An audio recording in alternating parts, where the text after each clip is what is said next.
Well, good evening. If we can get everybody, there's still a few seats in here if people want to come in here. If not, we've got some seating obviously out in the lobby. Out in the lobby, can you hear me okay? Awesome. So this is the third meeting. First of all, I guess I should say welcome. More importantly, maybe thank you for coming tonight. I'm Mayor Kindig with the City of La Vista. We've got a number of council members here tonight. This is our third meeting on our streetscape plan. I tell you what, I am absolutely amazed at the turnout that we have had for these three meetings. They've all been about the same size, well over 100 residents. And by having the consultants here and having you help us choose what 84th Street's going to be, that is just really important to us because we do truly get direction from you. Now, for you that came tonight that thought we were going to unveil a new Dino the dinosaur, I will tell you, Corporate Sinclair called me last week. That story's not quite over yet. But that's not why we're here tonight, but I thought I would mention that. I'm going to turn it over to the consultants so you can see what your work has created. Thank you. Well, welcome. My name is Rob Berg with Design Workshop. I'm a principal there. I see many, many familiar faces from the last, 6, 7, 8 months it's been. So thank you for showing up every time. We really appreciate it. It's been so great to get to know a lot of you and actually incorporate a lot of your thoughts into what we're going to present tonight.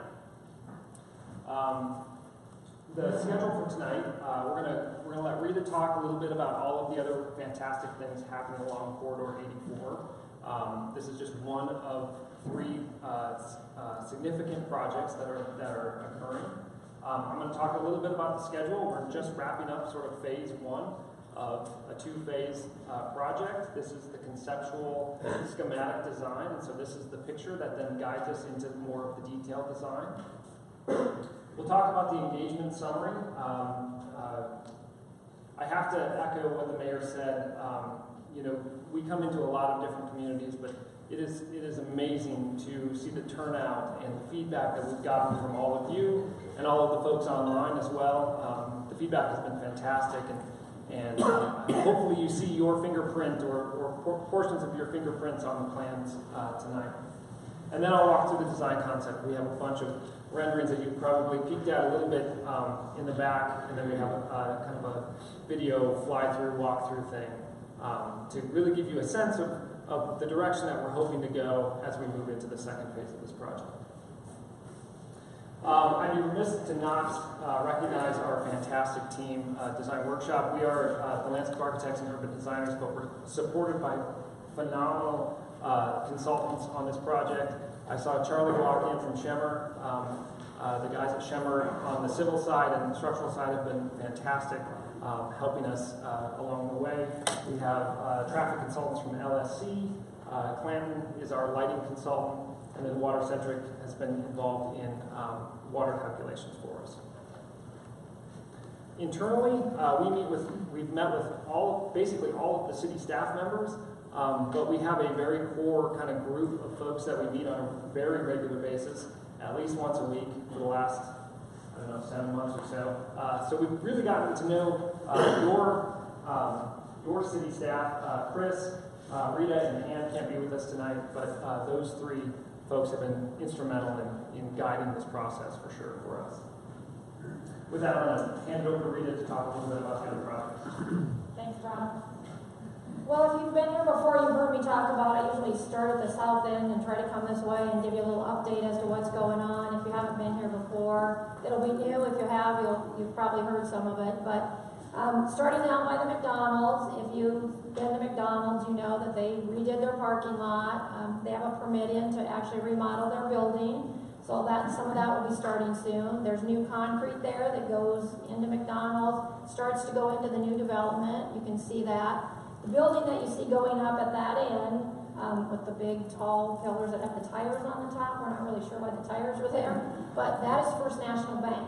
So that is the bank's building that they're going to relocate into. That building scheduled to be done, and they may be moving in May. So they're working really hard on that one. Whether that'll happen in May or not, I don't know, but that's the schedule, and it will be shortly thereafter, if not before then. Then farther north in the development, you'll see some big concrete, like half walls going up. That is the developer's first multi-use building. So retail, office space on the bottom floor, apartments on the top floor. So that's started, it's underway, they're going gangbusters. Just to the north of that, you probably can't see anything yet from the street, but there is another similar building that will look right out over the park. You can see them better on that design right there.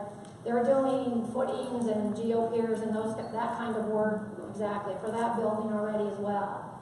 So when the construction season gets underway here and the weather breaks and things start looking better than they do right now, you're going to see a ton of stuff going on up there. The city has awarded a contract for the infrastructure, the streets, the sewers, all of that public infrastructure. They're up there working right now, and you're going to see a lot more of that going on this summer. The other thing the city has awarded a contract on is the first parking facility. So you'll start to see that. Work's going to start on that this summer as well, this summer. So there is going to be a ton of activity going on in that development up there this summer. And for quite some time to come after that. And then moving into the park, I think we talked last time about the fact that we're working with RDG, another consulting group, on some phase 1 improvements in the park. So the lake work is just about done. The lake is not full, even though it looks like it's full now. It filled up with all the rain. They'll pump that out again. They've still got some excavation work to do and some final stuff. Then it will be filled back up.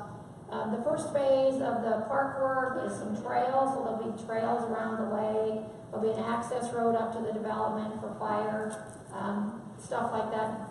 Some real basic stuff in the park to begin with. That's the first phase, and then we'll move into designing some other phases after that. But that's the work that you'll see going on, again, starting this summer. There'll be some stuff going on down there. And then, of course, the streetscape stuff. This is our other big piece of 84th Street that we've been working on. As the mayor said, this is our third meeting. We've seen a preview of some of the stuff that was out in the lobby, and I think really excited about where things have ended up. So with that, I'm going to let Rob take over and show you all the fun stuff. Great, thanks for that. As we've talked about from the very beginning, when we sort of established the goals, if you were out at that very first public meeting we had, I think maybe in November or whenever it was, we talked about a vision for this project. And what an exciting time to live in La Vista with all of that incredible work being done. Just, fast forward a few years, this place is going to look completely different. So when we're talking about 84th Street, we're talking about trying to create an iconic and welcoming design feature that really brings a sense of identity to this place. Comprehensive access and connection to emerging developments. The idea with 84th is that it is a catalytic project, and so it helps to drive land values along 84th. As people start to come to the street and start to use the street differently, which then drives development along the way. But in the near term, we're really concerned about creating this harmonious existence between all modes of traffic, so pedestrian, vehicular, bikes, strollers, all those, everybody basically. Where we are on the project. So you can see we're at the very tail end of phase 1. So phase 1 is the idea of creating the conceptual vision for the project. And so from this point on, then we start to dive into more of the detailed design. You'll see a lot of illustrations today, hopefully that tell you about the character, a little bit about the materiality of the project. But we won't get into the actual finite details and the dimensions and the scale and all that kind of stuff until we move into the second phase of this project. In terms of engagement, again, I mentioned how fantastic it's been to have everybody so well engaged in this community. You can see some of those facts up on the screen, and if you have a printout, I know that if you didn't get a printout, all this stuff is on the website, so you can check it out after the fact if you need to. But you can see how many people have engaged in this project, which has really been fantastic. One major component to that, which I couldn't be more excited about, is the Youth Council. if you're part of the Youth Council, can you stand up and can you get recognized tonight?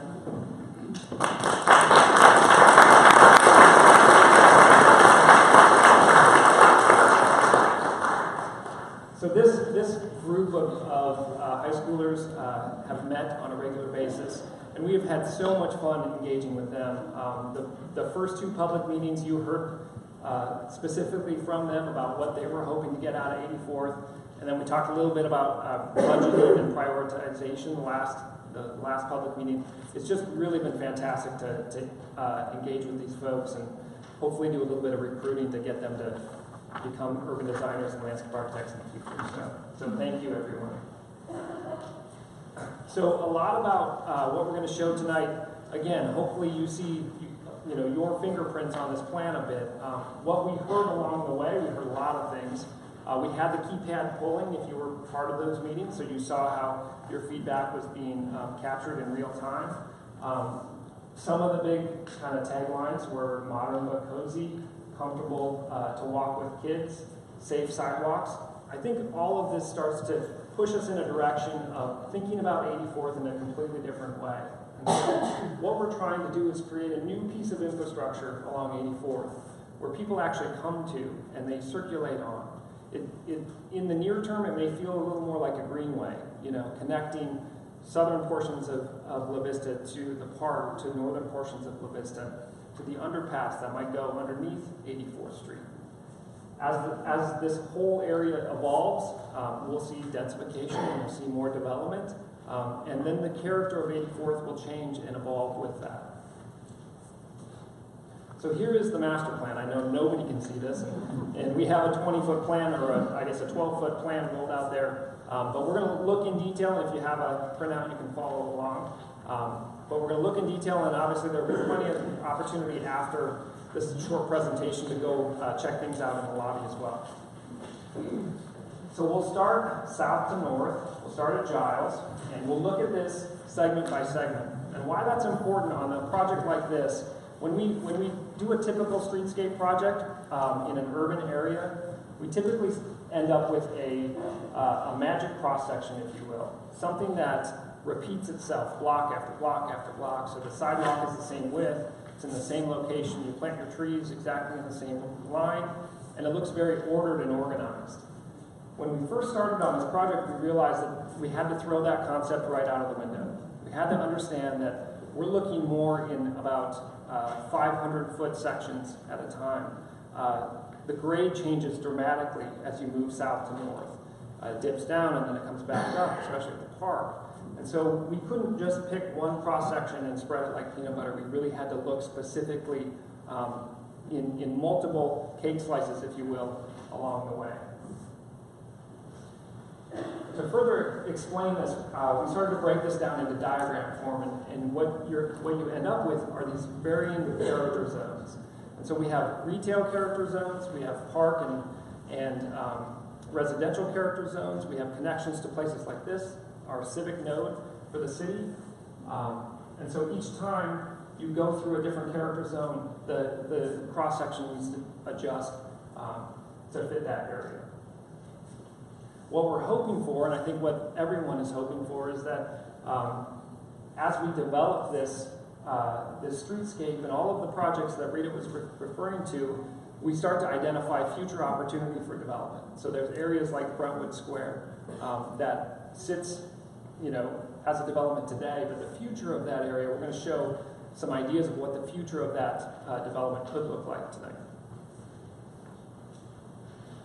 And so as we talk about the character of this street, we start to think about two very different street typologies. One, an urban streetscape, which might be more appropriate near a city center type development, where there is some density and there is some activity. But really the majority of the streetscape today is going to take on a character more on I guess it's the right side of the screen, the greenway type character. And so that's this idea of bringing people to 84th, to this new piece of infrastructure so that folks can start to use 84th as a major connector. It might be a recreational trail, and it may stay that way for a while until development actually occurs. But it's kind of this mix of those two street typologies. we look in the southern half to start, we start at Giles and work our way north to Brentwood. A lot of what we heard in the original public meeting, we talked about goals, and we actually presented a couple of different alternatives. If you'll remember back to then, we had a boulevard concept and we had a sculpted walk concept. A lot of the feedback we got was in favor of the sculpted walk concept, which actually benefits the place considerably because of all of the grade changing that occurs along the way. The other thing that lends itself well to that concept is this idea of separating pedestrians from vehicles. And that was a major goal. It's get the pedestrians away from the street. Right now there's a 6-foot separation between the curb and the 4-foot wide sidewalk. And so the goal early on was established to try to get pedestrians as far away from that as possible. How we achieve that is through a couple of different technologies. And so you can see this is a section cut through that first segment. And so you'll see the southbound lanes here coming towards us, 24 feet wide. We have a clear zone today where we have to basically keep everything out. That's that 15-foot zone. So no lights or trees or any of those kinds of things in that zone. And then in this particular section cut, we're showing how we're sloping up landform, and we're retaining that with a simple wall on the pedestrian side. What that does is it tilts that planting towards the vehicle, so it's a really attractive thing to see as you're cruising in your car. But it also provides a physical barrier between the cars and the people that are moving north and south on the walk. Hopefully, you probably can't see this, but it's a 10-foot wide sidewalk, which is fantastic. Today, it's a 4-foot wide sidewalk. The 10-foot wide accommodates both bikes and pedestrians, and so there's ample room for both to circulate. And then the last component I want to point out here is that swale piece. That's very, very important because that exists today. So all the stormwater, all the rainwater, all the snow melt that occurs today goes into a grassy ditch as it exists today. And so what we're going to do is we're going to maintain that function, but we're going to give it a shot in the arm and we're going to make that an amenity. So it's not just going to be a simple grassy ditch system, but it's going to be a beautiful place where we can create habitat and show off kind of the native planting of this region. So existing condition, this is what it looks like. The one thing you can see here, and I think something we talked about in the first public meeting, is the 200-foot plus or minus right-of-way. So from property line to property line, there's about 200 feet there. If you add all that up, that's 16 acres of public open space that you guys own right today, but nobody's really accessing that. You have that 4-foot sidewalk today. And so everything we're doing is trying to get people to engage with that in the future. So today and the future. And so a couple of high points I'll point out here is an improved intersection at Giles. What we want to do is we want to improve that area, make it fully accessible. We also want to call attention to that corner. And this view doesn't really do it justice. I think the Harrison view might show it a little bit better, but we're trying to make an iconic mark at those intersections, kind of a gateway feature. We had posed the question at the last public meeting, which gateway feature did you prefer? We had a really tall vertical one and a more horizontal one, and hopefully you'll see how that works itself out once we get to Giles on the north end. But you're starting to see this language of walls that are snaking their way through the south to north. And you can see the interplay between the walls and the planting, and how on some occasions it's tilted towards pedestrians, and some occasions it's tilted towards vehicles. You can also start to see a hint of the trees in the median further out in the view. Of course, that's a pending issue. If we move forward with the declassification of highway status, then we can start to have that conversation. If not, that will just be beautiful planting in that median there. This is a really funky before picture, but what this is the school connection. So now we're on the east side, sorry. We're on the east side of the road by the car wash. That's actually the car wash sign right there. And there's considerable grade change between where that connection comes in and where the road is today.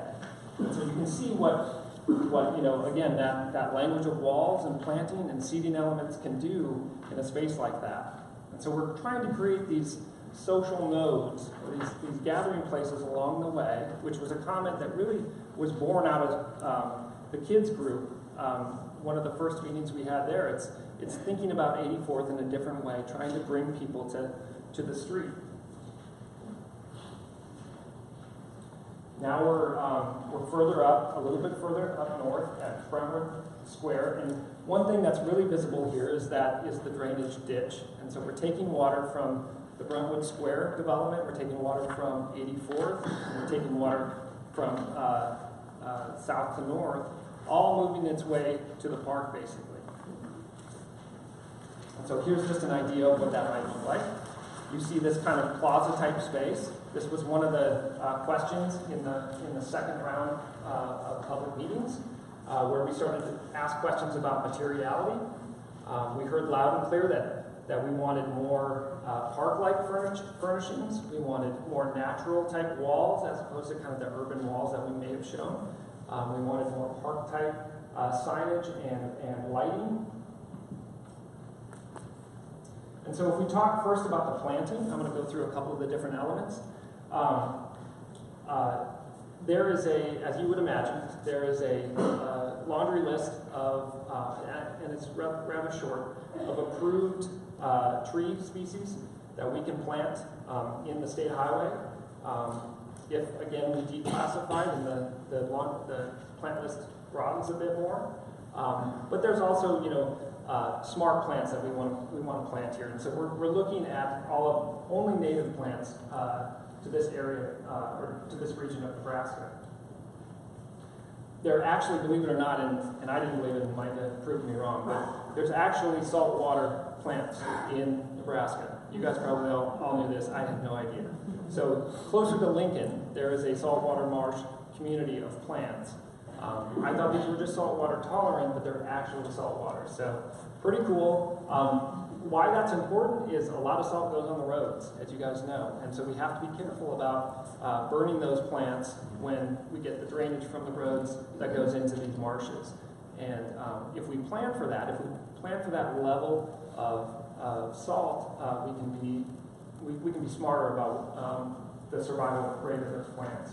And then this idea of creating habitat for pollinators. I think that's kind of a thing that we're trying to do in every project we're bringing. Trying to have planting that has multiple value pieces to it, so that you're creating habitat along the way. The planting would have year-round interest, of course. We have to be careful about what does it look like this time of the year, making sure that it doesn't just look dead. And so planning for fall, winter, spring, and summer interest. One thing that we heard loud and clear from the Parks Department in our close working sessions with them was grouping plants together, and so having designated planting beds so that they can mow certain areas and they can pull weeds, or they can mulch other areas so that it's not intermixed.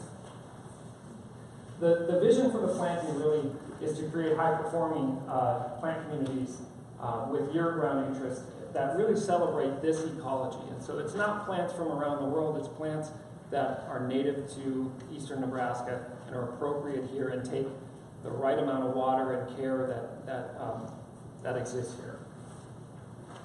Talk about wayfinding and signage and site furnishings. The wayfinding and signage, big caveat on that. The city's going to undergo a branding exercise that should kick off, I think, later this year.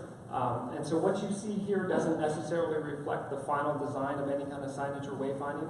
What you're seeing is just the idea that there will be signage and wayfinding, something that doesn't exist today.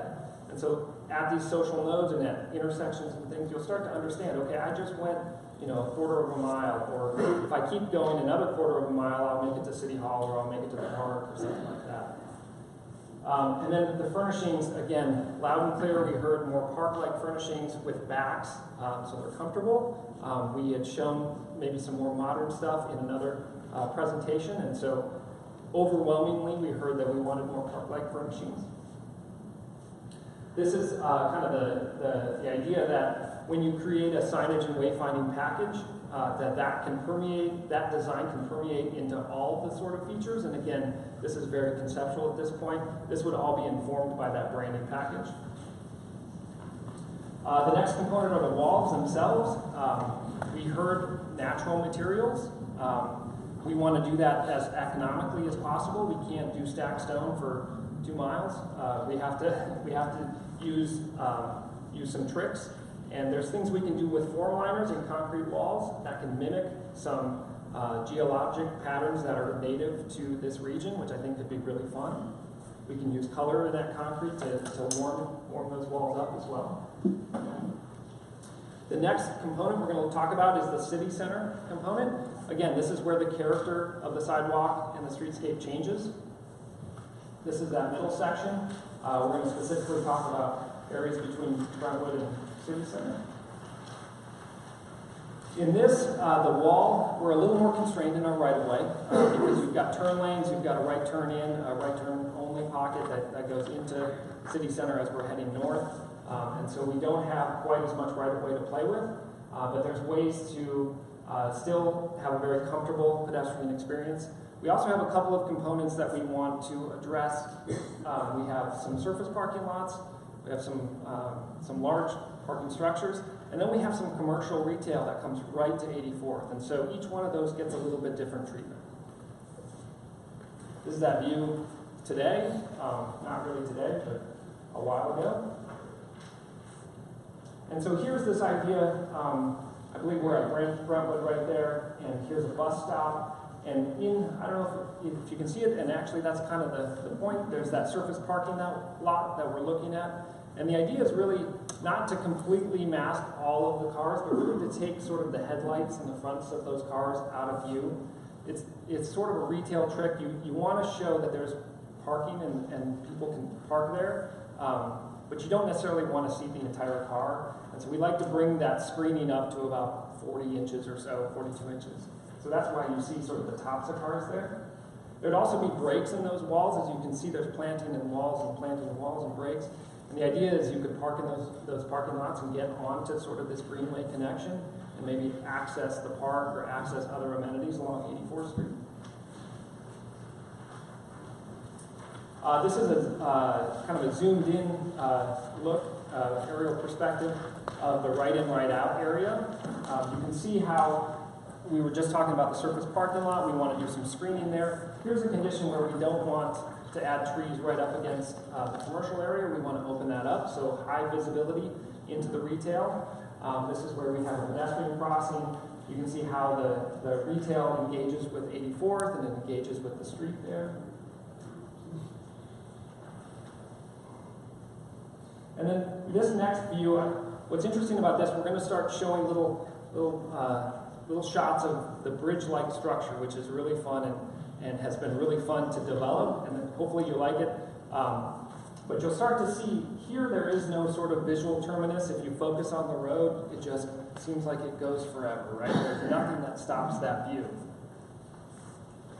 In the future, the idea is to really create kind of these visual clues to really kind of cut down the block size so it doesn't feel like a mile drive. It feels like more, I say digestible blocks. That's probably not the right word, but shorter segments along the way. Here you can see an elevated planting concept in the median.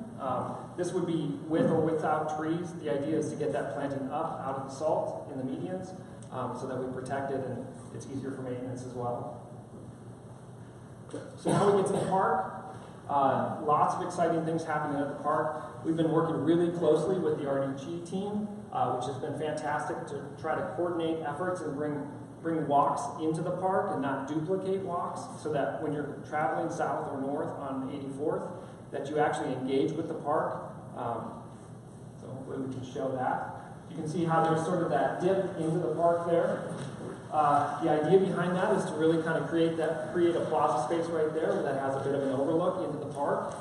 And so as you're traveling north or south on 84th, you have that opportunity to look into the park and engage with the park. On the other side of the street, you can see how we're starting to travel down the hill by the pool, the existing pool site there. We would have a small pedestrian bridge that's kind of that reddish-brown rectangle up there. We have to cross the drainage area there. And then this is that thought of a bridge-like structure. And so we talked a lot about this last meeting.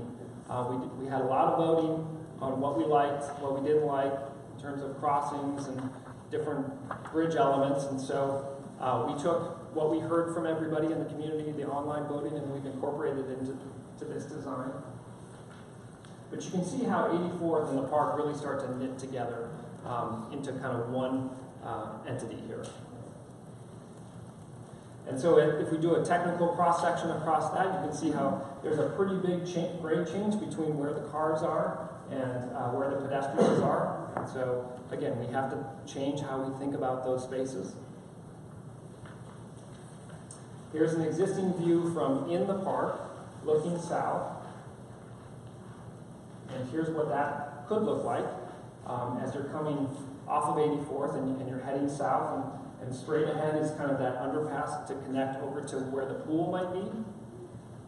And that's that sort of iconic signature element that catches your eye right from Giles and right from Harrison. You start to see that element. And here's a view now. We're headed north. The park's on our right-hand side, and we're looking down into the park. Probably my favorite view. You see the fireworks. This is La Vista, right? This is the view. This is what's so fantastic. And so whether you're in the car or you're traveling on a bike or you're walking up or down, you get to the spot and the entire site opens up and you really sort of get it at that point. So the last segment we're going to talk about is from Parkview to Harrison. This is where we start to go back to some typologies that we had on the south side because some of the adjacent conditions are similar to what occurs at the south side. The meandering walk, the separation, trying to bring people away from 84th. Again, a very similar cross-section. This is a view from the Harrison intersection. That's the CVS right there on the corner, and the Divine Bookstore. And this is what I was alluding to before. You see that sort of gateway element there on the corner. You'll see on the plans, and I think you'll see on some of the other ones when you have a chance to look at them closer, those gateway elements would happen on all four corners at Giles and at Harrison. And you know, we could do special lighting at night, we could do planting to emphasize that. But the direction we got last meeting was to not go with a welcome to La Vista sign, but to go with something that was a little bit more sculptural, that was a little more restrained, and something that really kind of played off of or punctuated kind of this wall theme that occurred throughout the corridor. The other thing that you're seeing here, or I don't know if you're seeing it or not, but are the arches from the bridge. You really start to pick those things up right as you crest that hill at Giles. Harrison. Right as you crest that hill and you're looking south, you really start to pick up those arches there. So you can see how the walls continue down thematically and purposely, and then how the interplay between the walls and the planting as well. So if we look at this by the numbers, which is something we love to do, we like to try to calculate our impact to the community, to the economics, to the environment, and to the artistic realm. Probably can't read this, but existing today, 4-foot sidewalks, as we've talked about. There's 36,000 vehicles that travel 84th in this one segment every day. So it's a highly traveled road. Again, we talked about these 16 acres plus or minus of public open space that currently really isn't accessed, unless you want to go on that 4-foot wide sidewalk 6 feet away from 45-mile-an-hour traffic. We have a 7% canopy coverage in trees, and so sometimes that has a lot to do with it. In the summer here, it's rather warm, and so without shade on those sidewalks, and only 7% of the sidewalks are shaded today, it's not very inviting space in the summer. And so with this plan, we are increasing that canopy coverage by 6 times. We're planting over 300 trees in that 1 mile segment, which does a lot of things. It increases our stormwater retention capacity, and so we're actually intercepting stormwater before it even gets into the ditches, and we're uptaking that stormwater as well. We're also reducing our carbon footprint in this area. Each one of those trees, I don't have the math, but it's all good stuff. And then the idea of we're adding pedestrian lighting. We don't have pedestrian lighting today, and so from a safety perspective, that's one of our goals, creating a very safe sidewalk. We're adding 77 plus or minus pedestrian lights, and so now you've got a well-lit and well-used piece of infrastructure that today is not lit at all. It's only lit by the street lights. The other goal here would be to actually swap out the street lighting. I believe they're metal halide today, or actually high pressure sodium, which is a fixture technology. We would change that to LED, and you can see we use about half the power if we do that moving forward. So saving the city money, of course. So additional metrics. We're kind of nerds when it comes to measuring everything, and so what are all the positive impacts here? I love the 142 new opportunities to sit on 84th Street. So I think that's measured per butt. Yeah, per butt. So 142 new butts can sit on 84th Street, which is pretty awesome. 8 additional neighborhood connections. So you already have a couple of neighborhood connections today, but we're connecting in 8 additional locations. So we're really connecting into the neighborhoods and into the communities. 11 times the shaded sidewalk. We're increasing path width by 250%, basically going from 4 feet to 10 feet, so that's pretty great. And I think that extending the average daily use by 12 hours, the thought there is that it's dark out there, it's inhospitable at night, and so by adding pedestrian lighting, we've increased the usage potential by an additional 12 hours.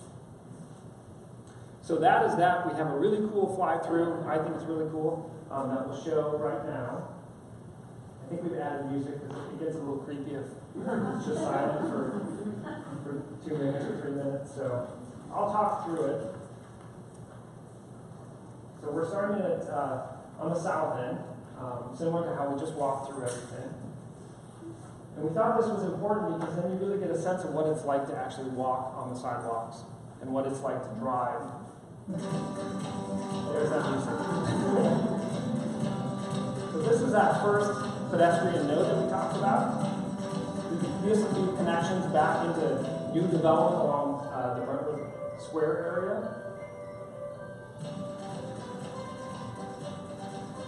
You can see there's a mix of grass planting and perennial planting and woody shrubs, so that it's not all just heavy perennial planting. But there's plenty of area that we're going to mow as well. The stuff off to the left, that would be the drainage features, and so that would be creating new habitat where there isn't today.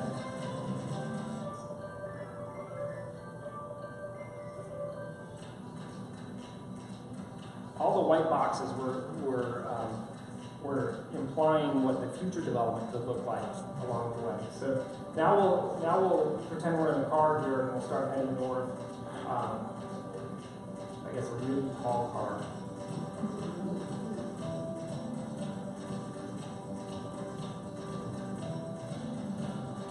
So there's that surface parking lot off to the right-hand side. And now we're starting north and we're going to go south. So that is CBS. There's that gateway feature. We're going to start walking south towards the bridge.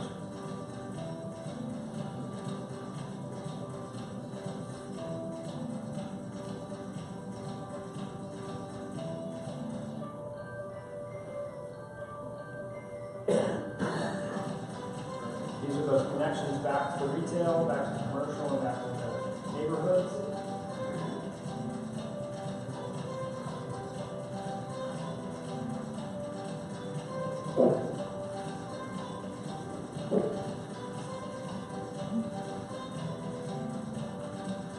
And it's hard, you can't quite see it, but it's kind of washed out. You can start to see the arches here. I think when you turn tonight, you'll really get a sense of what that might look like. So the park is off to our left, pool's off to the right. And that city center that we're looking at on the left-hand side there,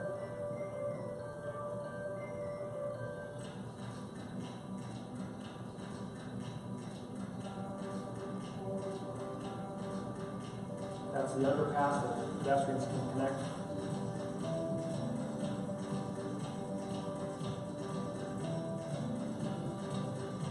And that's the shop back up north. So with that, we will open it for questions. Yes? Will those arches be lit up at all, or are they just going to be painted gold? Yeah, the question is, will the arches be lit up at all? That would be absolutely the intention, is to light them up at night, just as you kind of saw here, so that they really start to become an icon for the entire area. So people really start to get a sense of those. What's happening to Chili's? Is that still going to be where it's at, or are they just moving out? Chili's.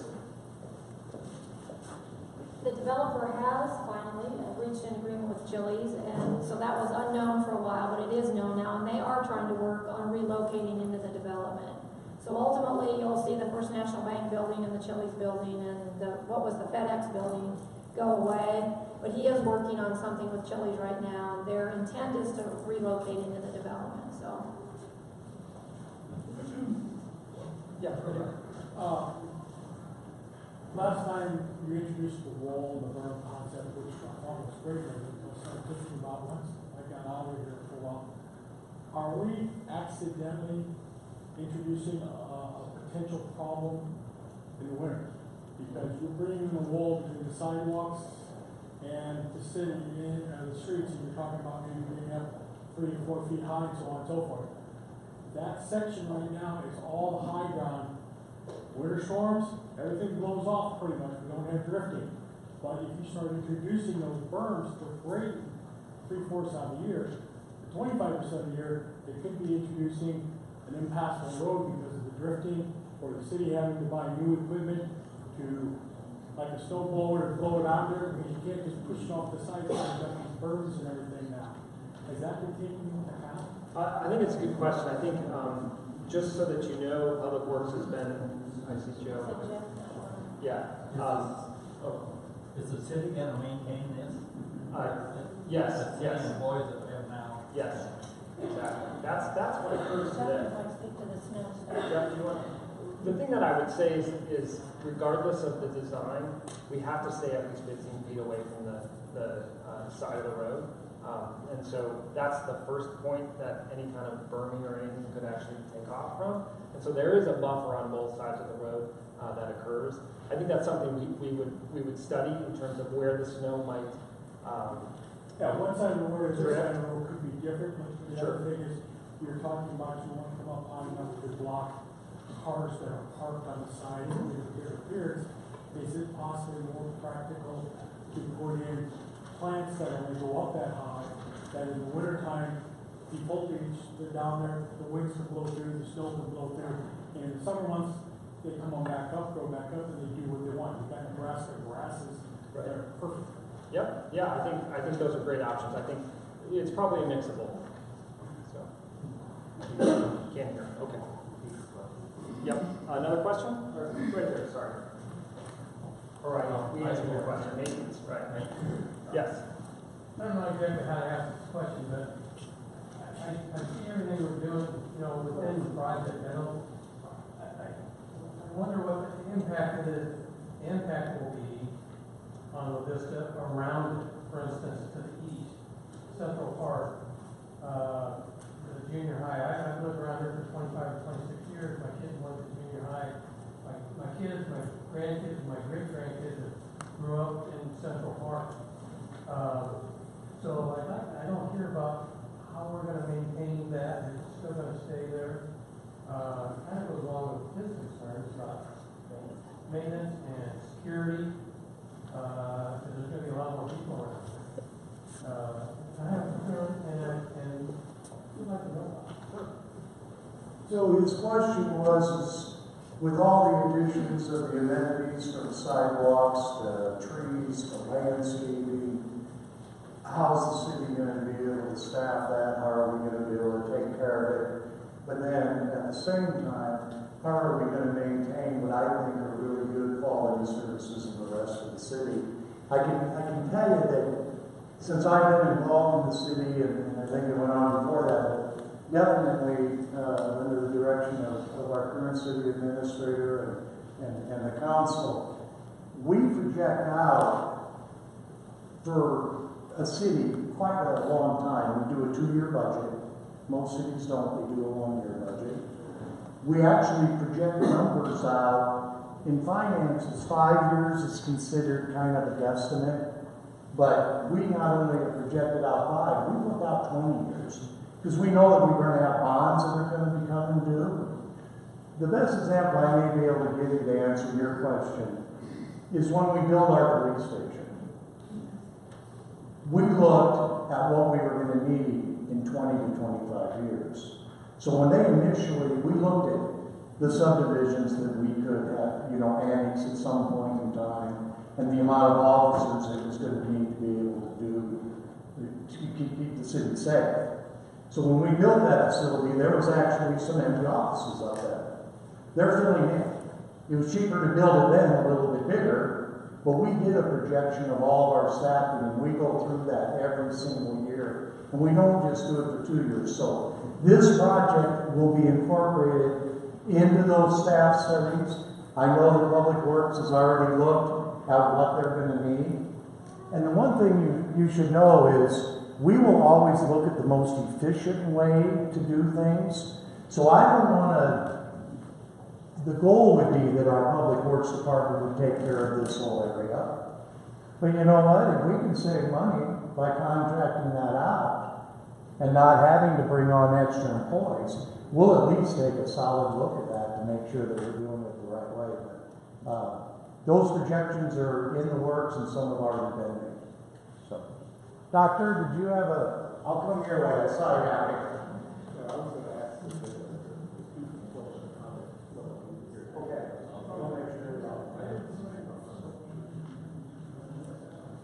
I'm going to turn it back over to them on that. So we've got a question about sculptures. You don't want that?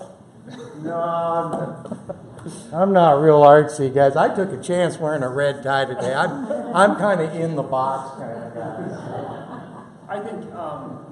I think public art is an interesting thing to consider on a project like this. We've got, again, about 16 acres of public open space, right?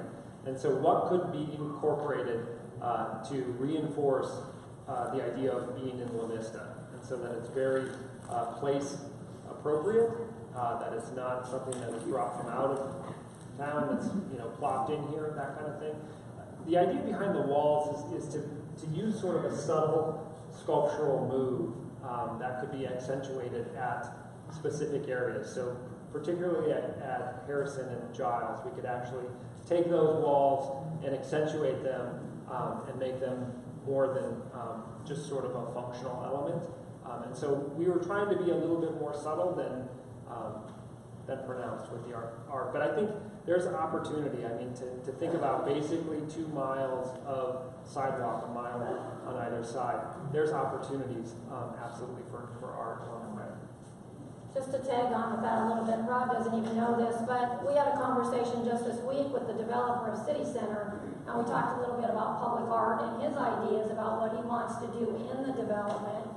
And then I will tell you that he took a look at this, and he immediately took this plan back to his landscape company, and so there's this real effort to connect the two. So his development really blends with what we're doing along 84th Street. So we talked about some public art opportunities. Clearly that, there's nothing refined at this point, but he has ideas about that. I think we have some ideas about that. The other thing I wanted to tag on with the Central Park thing, and I think the mayor answered your question about maintenance, but I think during this whole process, it's always been our intent to keep Central Park and to actually connect it to Civic Center Park, to open that up where it's fenced off to the golf course now, and it sort of all becomes connected somehow, and then it connects on down the Thompson Creek. When we took the houses out, there's an intent that there will be a trail along there. So really you get this park connection from the east end of the city to the west end of the city. That has really been the intent all along, so. On the lake itself, I can usually talk pretty loud. oh, on the lake itself, is it going to be like a full functional lake? Are there going to be fishing? Anything like, stuff like that? So he asked about what activities would be down at the lake. Maybe all those decisions haven't been made yet. Fishing probably will not happen, and it's for a couple of reasons. Not all fishermen, but some leave string with hooks, and they tend to they can clutter the area. Now, I just know I ticked off some fishermen. Yes. The good news is I didn't tick off hunters because they have guns. But I think for safety reasons and stuff, we've looked at a number of things. There could be some paddle boats down there. There could be some maybe mini sailboats. There's been some interest by someone that would want to teach those type of classes and stuff. The decision hasn't been made on fishing, but I think that's kind of maybe where it's leaning. I just think that it would be a nice place for the children to be able to go and be able to go without having to go down to Papillion. And that needs to be a consideration. I was one in an ice rink that's not a big fancy thing, but it's a place they can go outside. That's where I learned. You run into some liability with the depth of the lake and stuff. Those are all things that are still going to become the decisions, and the citizens are going to have a chance to give us further input on those type of things. One other question I had was, I'm looking at this thing, and being that we'll have, I don't know how many different apartment buildings, I'm taking it, is there going to be a small law enforcement something there in that area, being that we're going to have a lot of people in that one small area now? Right. So he asked about law enforcement presence. I'll go back to the same answer that I gave before, that the police department has looked at their staffing. I think the developer also plans on having some internal security. So between the combination of what the city can help provide and what the developer will provide, it will be a safe area. It was alluded to increasing the usage of 84th Street 12 hours. How many of you would feel safe walking on 84th Street at 11 o'clock at night? Not many of us. By getting those sidewalks away from the street, by providing lighting, by increasing the activity that the city center is going to bring, it's going to bring a comfort and safety to that area. So, questions? When are they going to start on 84th Street, actually doing something to the street itself? Widening it or... Well, 84th Street, right now we're in I don't call it negotiations, but we're working with the Department of Transportation in the state of Nebraska. 84th Street is a state highway. And we are restricted in what we can do. We can't put trees in the median. We have to be further back away from the street for the right of way. We can't control the speed limit. It's 45. To be honest, if we put this development in, we'd like to slow that down maybe to 35. We want people driving by seeing the businesses and those type of things. We're working with them. If we can get that done, and I feel positive, but we're trying to get that taken care of. And then if we can do that, the council still needs to make decisions on budget and how this project could be phased in. This isn't going to be a one summer project. So after tonight, we'll start to look at cost. We'll start to hone in a little bit more on exactly what we want and how we want to phase it in. And then that'll all be presented all in public meetings. And then council will have to make a decision on what can we afford to do. And those will be phased in over time. So it's possible that you could see some activity by the end of this year. I will tell you that the park, there's a good chance it will be usable by the end of the year. So we'll be doing trail work down there this spring. We'll be finishing some grading on the lake. And then we'll start to overseed and plant trees. So the park itself very well could be usable, at least portions of it by the fall maybe.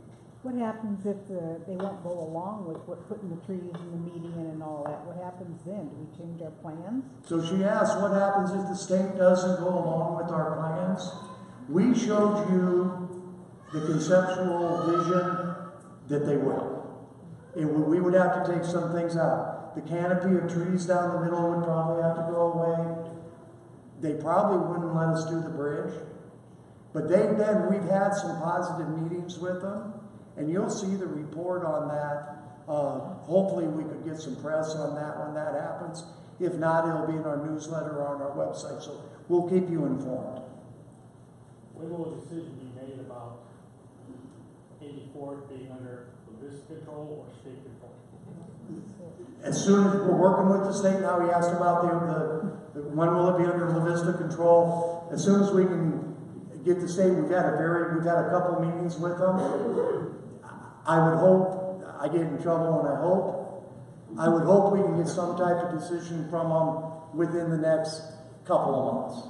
I would hope we get potholes fixed well before that. Potholes are coming. It was not a good year. I got such a great audience of citizens here. With the freezing rain and then the melting, it causes havocs with potholes. Not to use it as an excuse, but it's true. The asphalt plant, I believe, opens up next week. And we've been out like in front of Access Bank right now. I think they stopped today and they filled some of the holes just to get by until they can get hot asphalt. That work should be starting towards the end of next week. We have a website, the city website. If you go to the tab that says concerns, you can report those potholes. So if you've got something that's going to take your truck out, let us know. We'll get out and fill it temporarily. 84th Street. I know. Got a question up there. Go.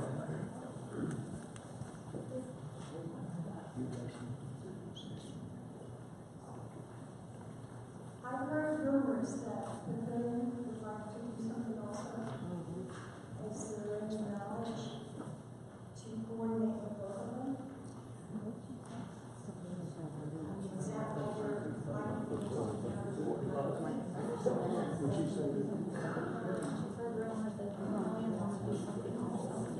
I think there's some truth to that, and I don't think Mayor Black would mind me sharing that. We've talked. He wants to see this. If you think about it, from St. Columbakill down to kind of the school district, they already have done some things, but they know that from St. Columbakill back to Giles Street, that they're going to want to do something. So Mayor Black's asked us to share this program, this plan with him. It may not be right away. They're busy building a community center and things like that, but they wouldn't use the same concept, but they're going to want to tie into it. So there is some truth to that. Yes? We're talking about a development just kind of like this on 370 and 84. Are we worried that our developer won't be able to get the businesses in? Good question. She asked about the development that was now announced at 84th and 370 in Papillion. That big open field that's been there forever. I think that's 100 and some acres. I talked to our developer about that. He knows their developer really well. He thinks it helps. He thinks it helps. How does it help when our taxes are higher and businesses have moved out of Vista to go to the... It'll help because the more people you have to understand, and hopefully at a very soon date, the developer is going to be able to share with us his tenants. But I would make an assumption that you're going to see some restaurants that you haven't seen in this area, maybe in all of metro area. I think you could see some new night spots as far as entertainment. He's not going to be developing big boxes there. Big boxes is what moved out of La Vista. It's a saturated market. You all know that the retail industry, the Pennies, the Yonkers, the Toys for Us are in trouble. That's not what we want here. We want the smaller individual businesses for the area so that people from West Old will drive this far to go to a restaurant. That development up there can help it because the more people we can get out here, and some of that up there is office space. to bring people into the area. But I think you're gonna see more of a service industry up there, and maybe not as much as the restaurant and bars. But Chris, our developer, thinks that they can feed off of each other. Maybe one or two more questions. Quick question again. Are we planning on having any kind of grocery store in La Vista where we don't have to spend our money in Pavilion? So he asked about a grocery store in La Vista. As you know, I was real disappointed when Kroger took over Baker's. There was no reason that grocery store had to leave our city. I'm serious. It didn't fit Kroger's footprint. It was a profitable store. I'm sure a lot of us used it. If you remember, the day after they took it over, they dimmed the lights to half. I was in there. I thought they had trouble. They never planned on keeping that store, so you can tell I'm not a real big Kroger fan. Walmart Market has served a little bit of a need, okay? I will tell you that the developer, probably on both sides of the street, are looking for some type of a grocery store. I would be very surprised if it's your big box, Hy-Vee, what's the one right across from Giles? Yeah, actually, I think Aldi's, I've heard they've asked questions. Those are more the developers to attract those businesses, but I think they would like to see something. One or two more questions. Yes, sir. Will they put that wall on the west side of 84th down by Brentwood Square? On the west side of 84th? Yes, but, so go ahead. Yeah, so the question was, is the wall going to continue on the west side? West side, 84th, Yes. yeah. The answer is yes, and it's intermittent, so it's not a contiguous wall the entire way, but it sort of goes and stops and goes and stops along the way. So I think there was a question up here. Yeah. I know that everybody here, is enthused about the project that we got going, but I think that a lot of them, like the gentleman over there, would like to know if we're going to still keep our hometown, small town going, and, with our the Vista Days and the parks and stuff where kids like to go out and play, and we can let them go and play on their own, so I just... That's a great question. So she asked, are we going to get too big for our britches and not be a small town anymore? Is that what you asked? Huh? That's what I translated that into that. You know what? When we started this process, we asked the citizens, and we had great turnout for that too. What do you want? They said, we want to have a center. We want to have a downtown. We don't have that in Vista. I think this development makes that even more so, because you're going to have a place that you can go walk and you can see your neighbors and you can go to some restaurants in town, maybe some bars. You're going to be able to go to a lake that you're going to be able to take the grandkids to. It's going to expand into Central Park.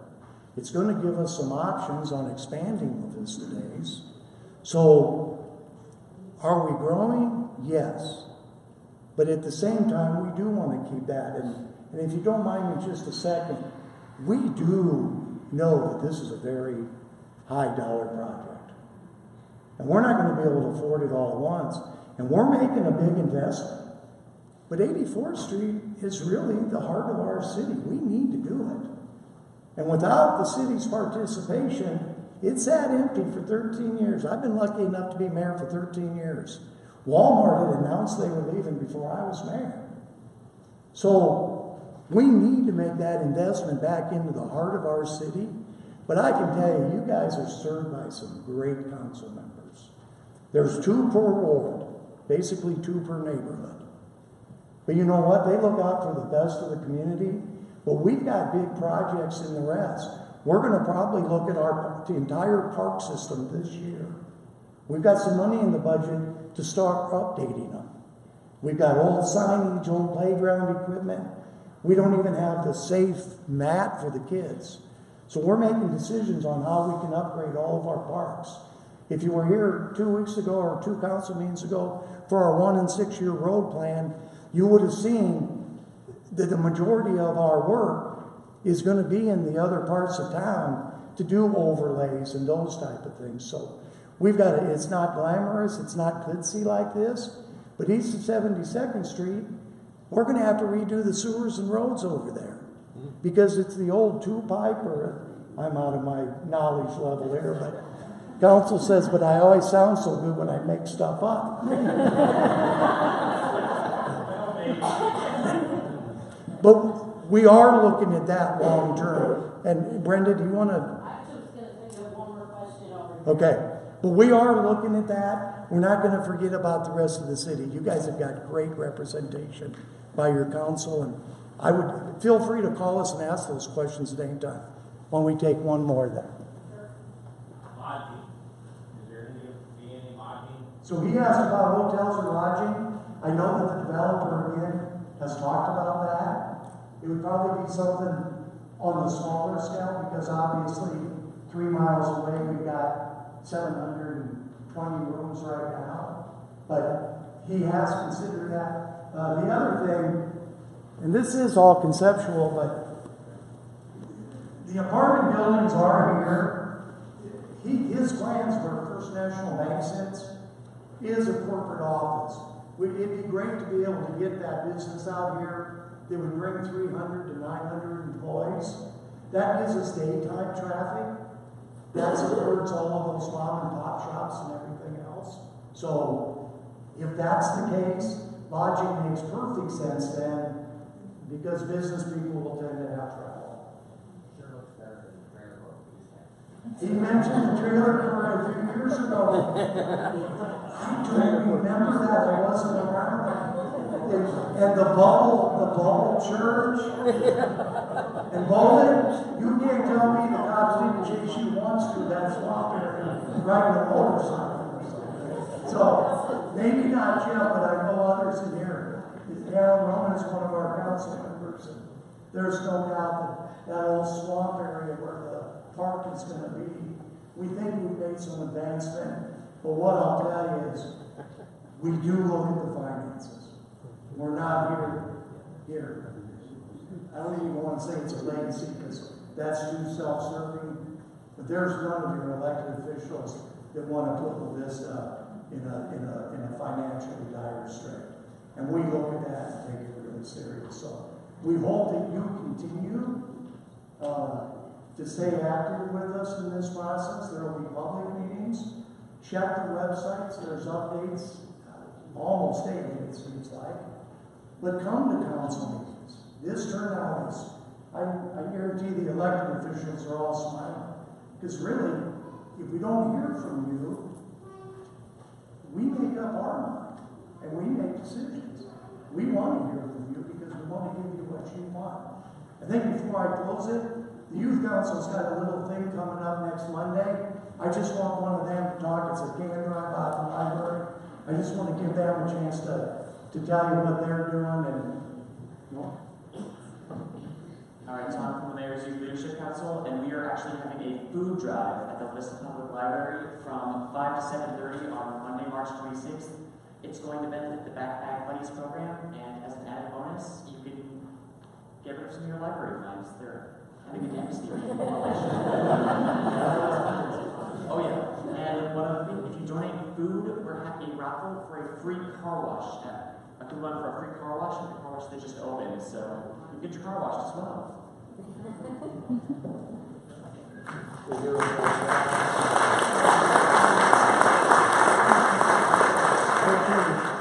your future leaders of the community, guys, and they do a great job. That's why we have a youth council to give them some mentoring.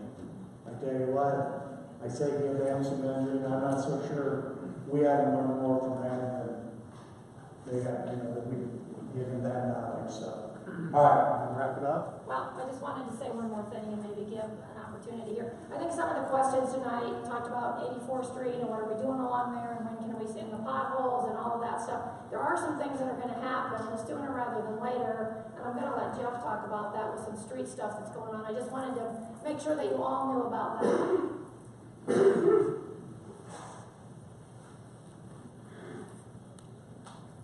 Well, I won't go too much into that, but I think we heard a little bit about potholes, and that's something that we've had multiple crews out during the winter. We have issues during the winter of not having hot mix asphalt, so that'll be starting. And then we are planning to do an overlay along 84th Street next year. So I know that road is deteriorated to a level that's probably not acceptable, but we're working with the state on that. So the plan is to do an overlay on that in 2019, and then also do an overlay on Parkview Boulevard and then some other corridors that we have. So those issues are going to be addressed. Got a question? Yes, sir. Is there anything on 96 that you could do? I know this is not the place to do it, say this. Sure. Put in a flashing 45-mile-an-hour sign and no air braking or something like this. 55, 60 miles an hour all the time. Yeah, sir. Maybe if you want to follow up with me, I can share my email with you, and we can. I don't have a good answer for that right now, so I don't know. But anyways, I'd like to turn it over to Rob and just thank their team for coming in and doing their work today. And so thanks. Well, thank you, everybody. We're going to stick around, answer more questions at the maps and the views and everything. It's been an absolute pleasure. 7 or 8 months ago, we started this journey, and we hope to continue into detailed drawings and actually build this. So thank you, everybody. Appreciate it.